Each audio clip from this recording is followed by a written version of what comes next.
Monsoon tour, మధురానుభూతులు sure. పూర్తి వివరాలకు చదవండి రేపటి సాక్షి దినపత్రిక. జగన్ తిరుమల పర్యటన రాజకీయం చేస్తున్నారని మాజీ టీటీడీ చైర్మన్ భూమన కరుణాకర్ రెడ్డి అన్నారు.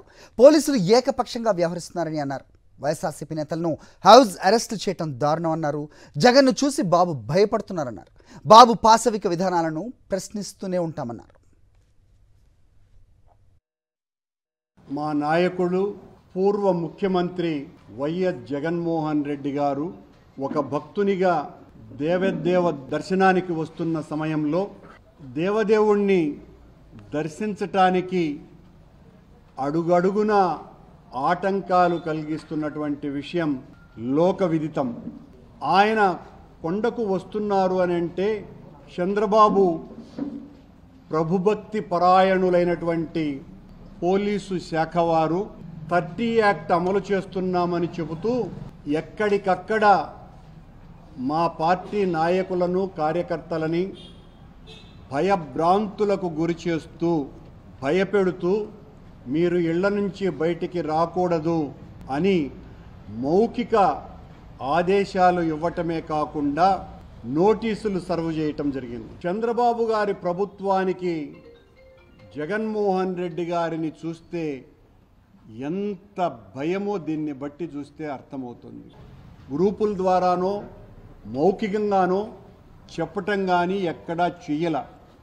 కానీ మాకు ఇచ్చినటువంటి నోటీసులలో మీరు 10,000 మందిని సమీకరిస్తున్నారు, సమీకరించటం శాంతి భద్రతలకు విఘ్నం కనుక ఎట్టి పరిస్థితుల్లోనూ మిమ్మల్ని కట్టడి చేస్తున్నాము.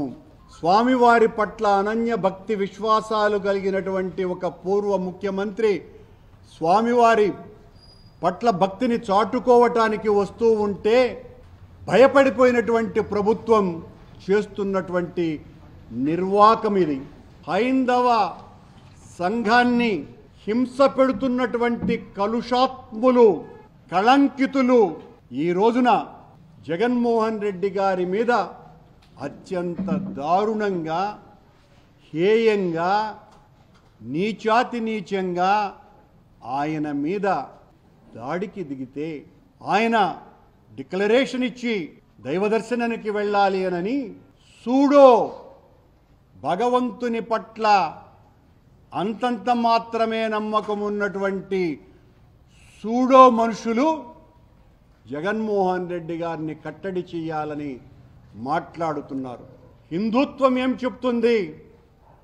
భగవంతుని పట్ల భక్తితో ఎవ్వరు వచ్చినా, ప్రపంచవ్యాప్తంగా ఉన్నటువంటి గుళ్లకు ఎవ్వరు వచ్చినా సాదర స్వాగతం పలుకుతుంది భారతీయ సనాతన ధర్మం.